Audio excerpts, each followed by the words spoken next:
da educação de jovens e adultos, tudo bem? Eu sou a professora Ana, da Robótica.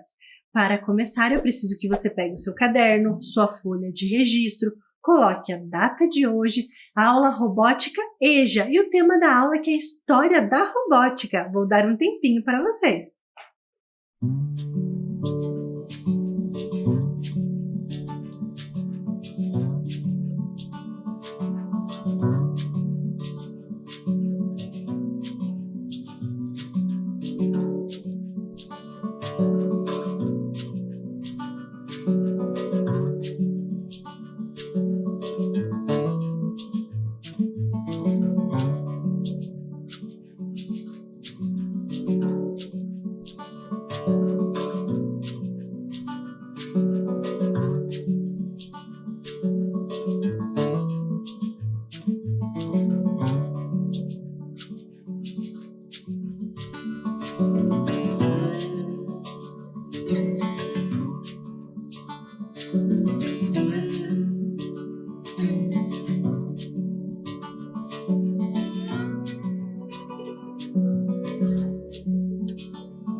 E aí, colocaram a data?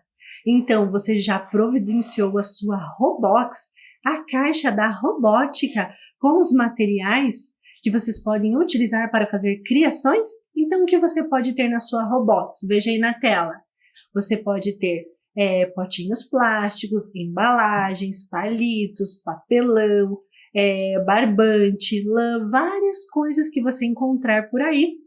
Então, na aula anterior, vocês viram a história da robótica, uma pequena parte. Nós vimos sobre os autômatos, vocês lembram? Veja aí na tela um exemplo do mecanismo dos autômatos que nós vimos na aula anterior. Hoje nós vamos dar continuidade na história da robótica. Vamos entender um pouquinho mais o que aconteceu. Os autômatos são considerados os avós dos robôs. E aí a história da robótica foi evoluindo. Várias coisas aconteceram, muitas coisas bem interessantes, que vocês vão ver agora através deste vídeo. Preste bastante atenção.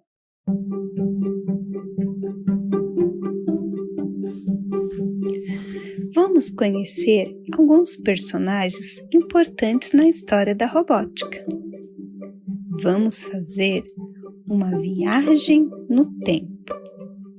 Você está preparado? Então venha comigo.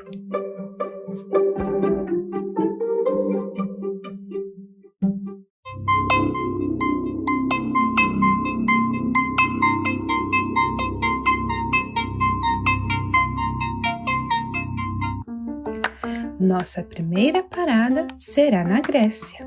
Vamos conhecer? Arquitas de Tarento foi um filósofo, cientista, matemático e astrônomo grego. Acredita-se que os primeiros registros de protótipos autômatos surgiram na Grécia por volta de 300 anos antes de Cristo. Ele projetou e construiu o primeiro mecanismo voador artificial, um modelo em forma de pássaro, propulsionado provavelmente por um jato de vapor, que dizem realmente ter voado cerca de 200 metros. Vamos agora para a Itália, encontrar com um grande artista, Leonardo da Vinci. Ele foi um grande pintor, inventor, matemático, botânico, cientista, músico e poeta. Ufa, quantas características especiais deste personagem. Ele criou o Cavaleiro Mecânico. Fez um desenho deste autômato humanoide, ou seja, com características dos seres humanos, construída na prática com pesos, engrenagens e polias.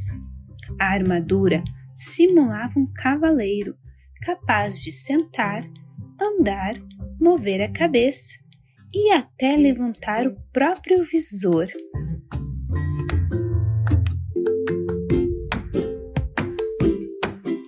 Chegamos na França e aqui encontramos a história de Jacques de Vacamson.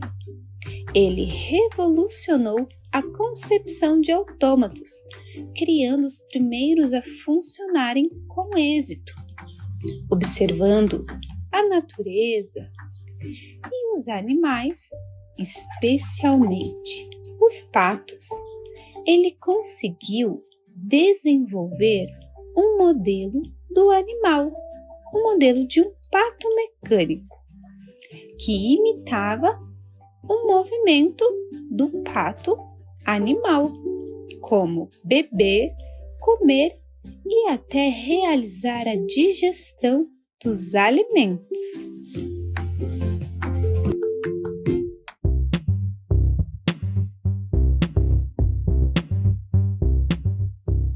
A história da robótica não acaba aqui. Temos muito ainda a conhecer.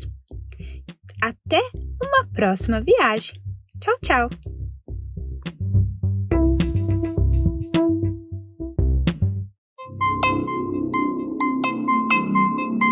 Vocês viram que interessante?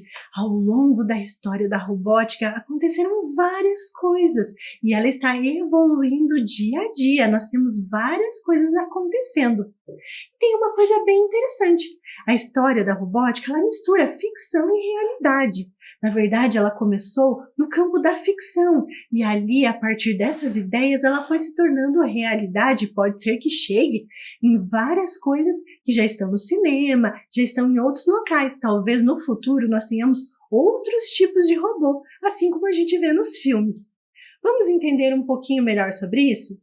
Então, vamos entender sobre a origem da palavra robô. Veja aí na tela. A palavra robô surgiu em 1920, inventada por Joseph Čapek. A sua origem vem do tcheco robota, que significa trabalho forçado. Esperava-se que os robôs fizessem todo o trabalho que o ser humano não quisesse realizar. Então aí que surgiu essa palavra robótica. O robô vem de robota. Mas a história não acaba aí, tem mais coisas. Veja aí na próxima tela. Mas a palavra ficou conhecida graças a Karel Čapek, em 1921, em uma peça de teatro produzida por ele. Na peça, o cientista maluco criava robôs escravos, que deveriam ser totalmente obedientes.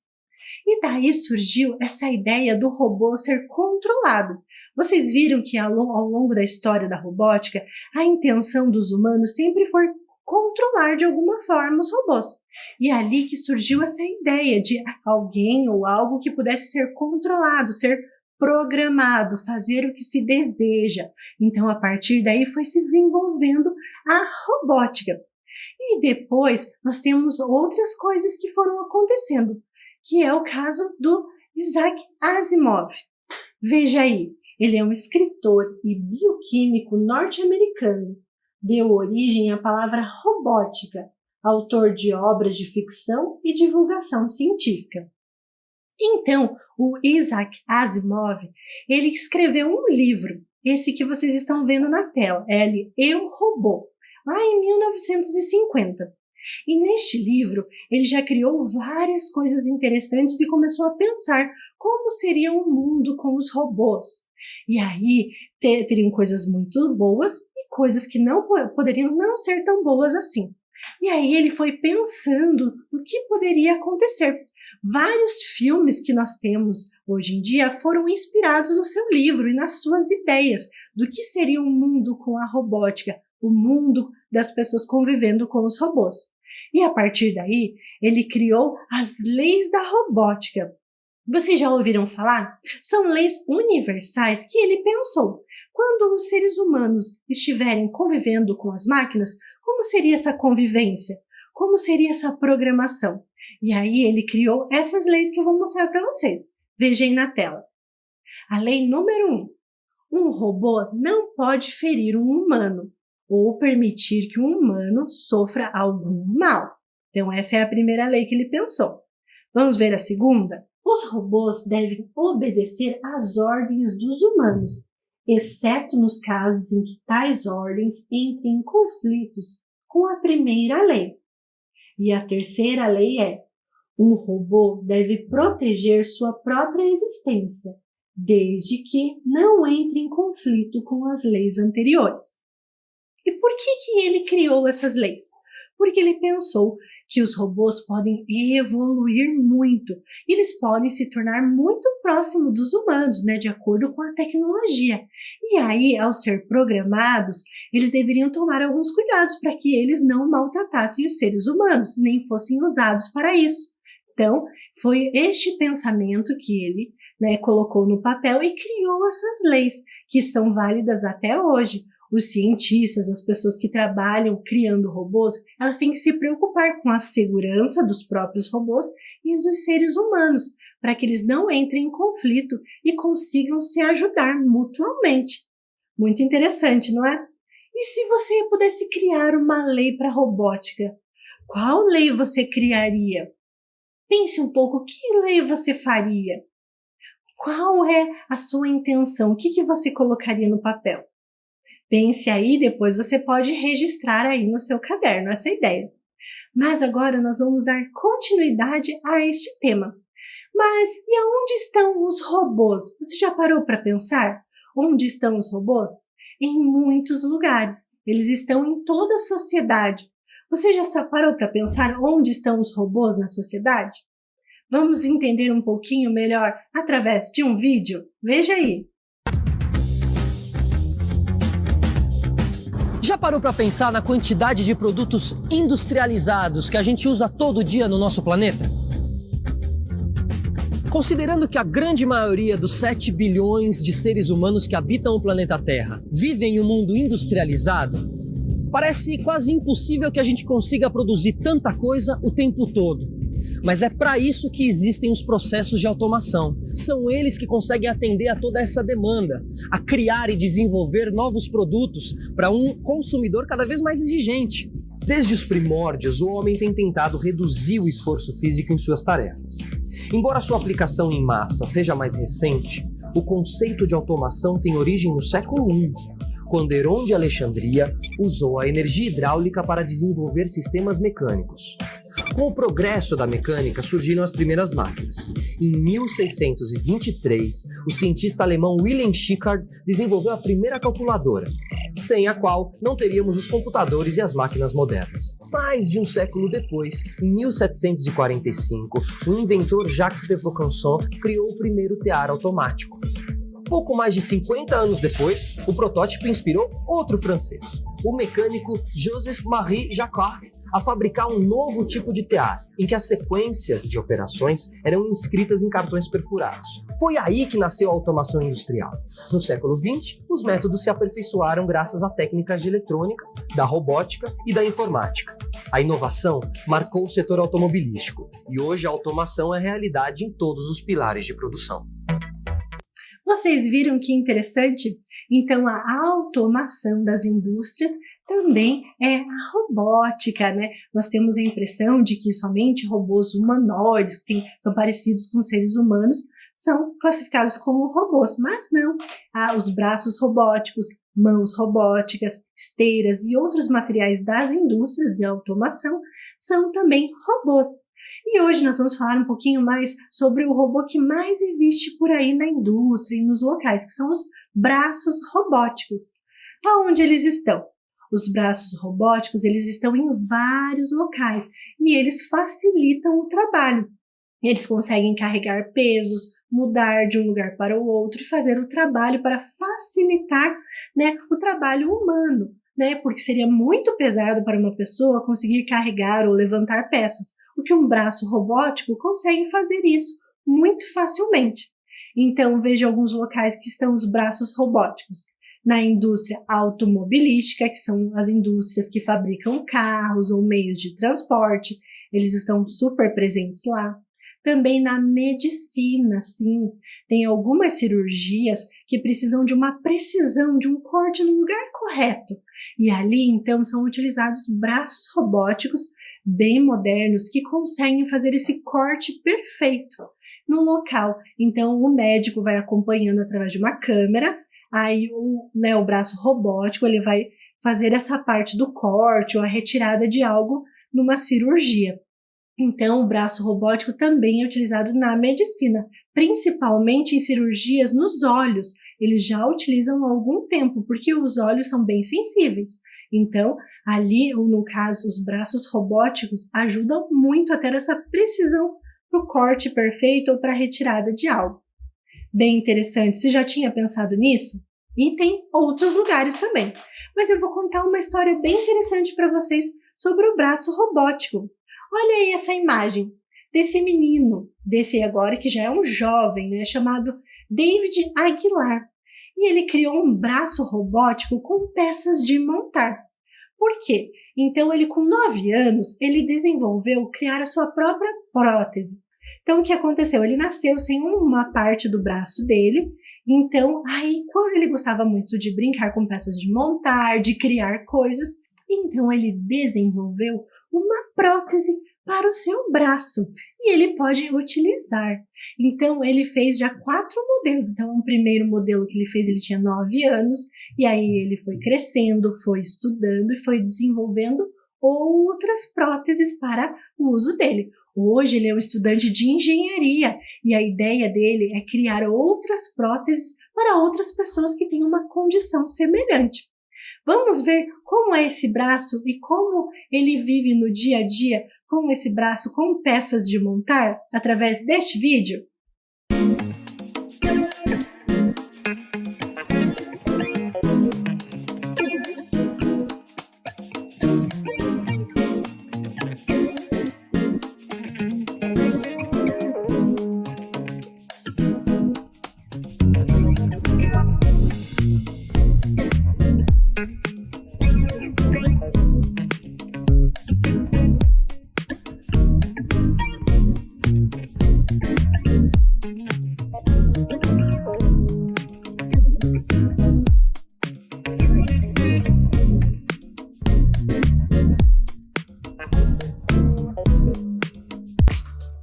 Vocês viram que interessante a prótese que o David Aguilar fez?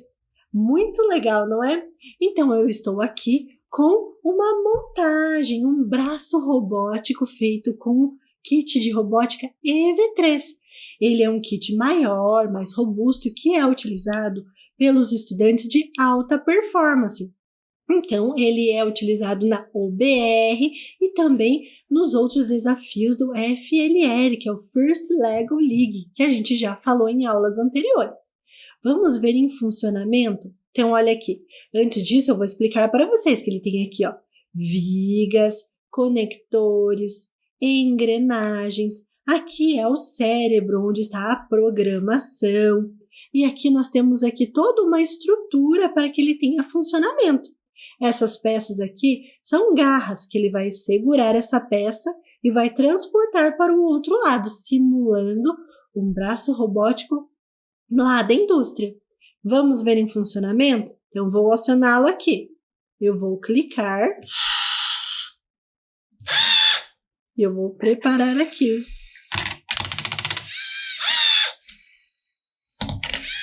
Muito bem. Então, vou acioná-lo.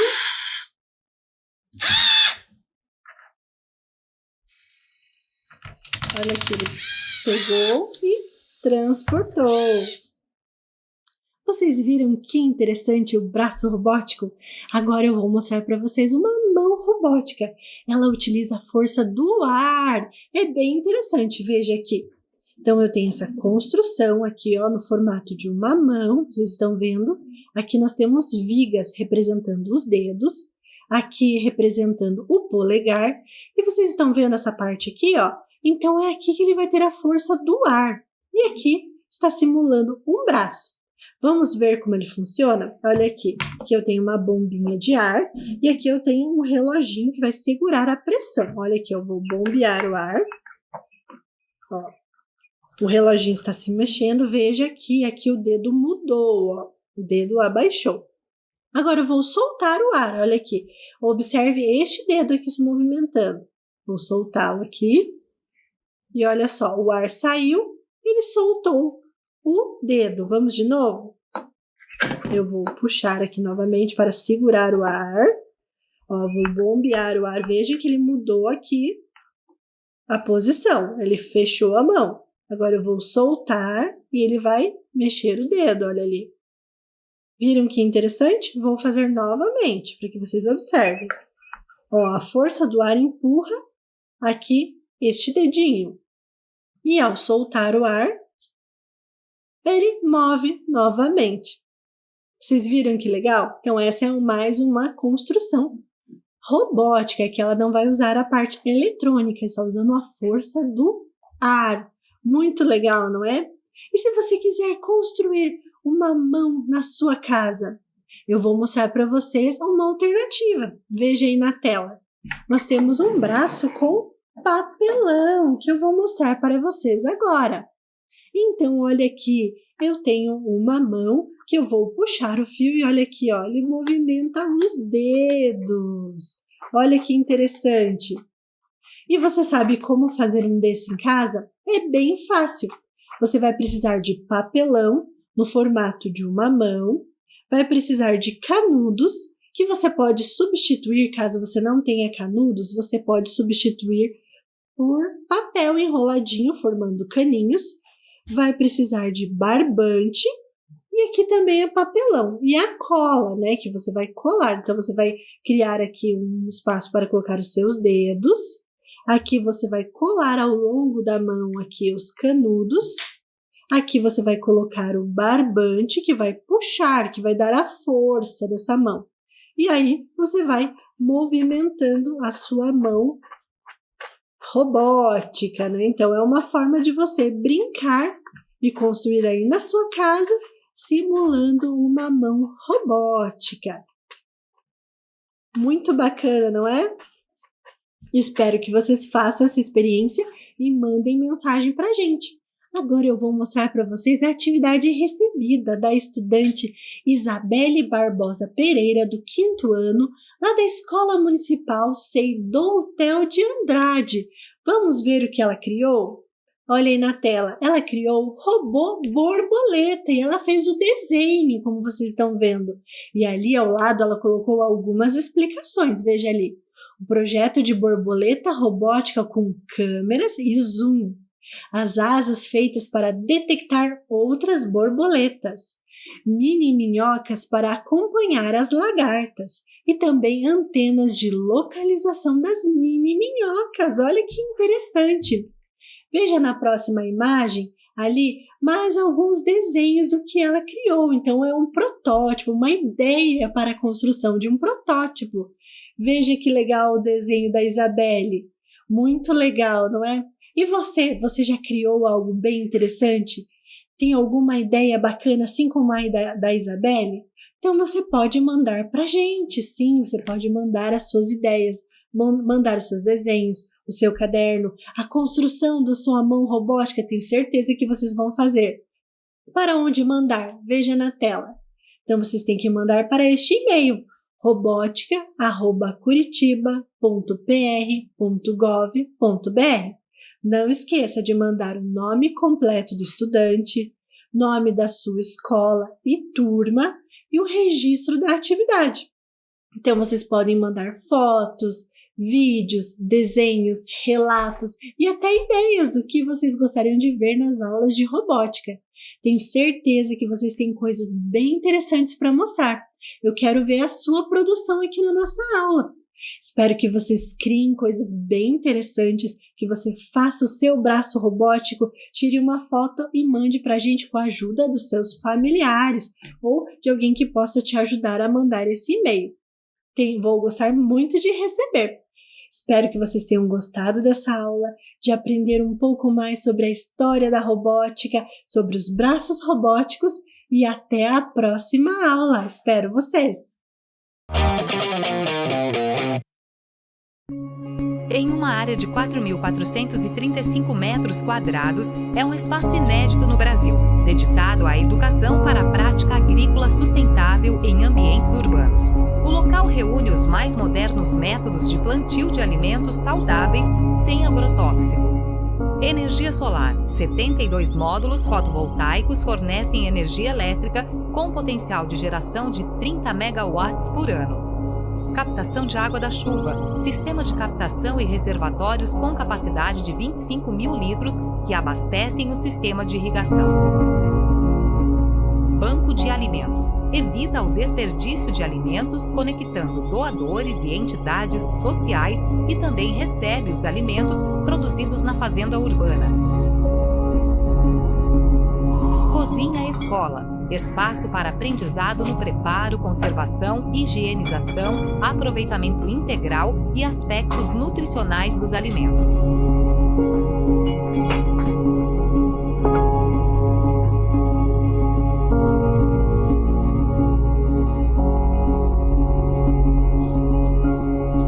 Compostagem e vermicultura, ensino de técnicas de decomposição de material orgânico que colabora com a redução do lixo e obtenção de adubo para a agricultura. Estufas, replicação de espécies, triagem de mudas e cultivo protegido para espécies mais exigentes em condições climáticas.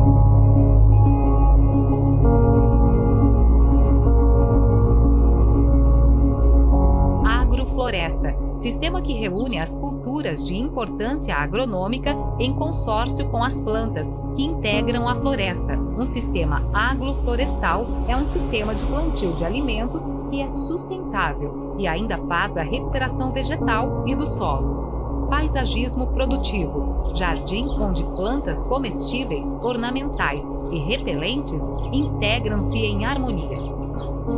Área de canteiros. Canteiros executados com diversos materiais, formas e tamanhos para representar as várias possibilidades de agricultura no ambiente urbano. Espiral das sensações. Um jardim de plantas, flores, temperos, chás e plantas alimentícias não convencionais que proporcionam uma viagem sensorial. Canteiros de cadeirantes, área acessível para proporcionar ao cadeirante uma experiência plena de agricultura.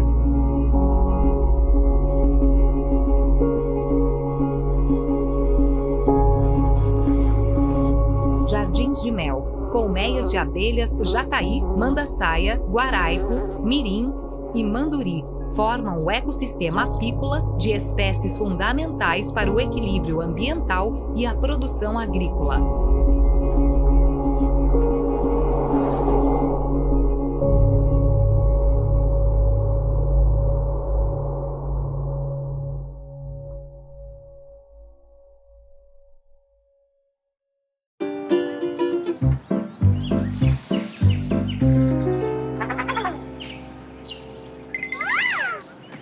A família Folhas está de volta com um recado para você.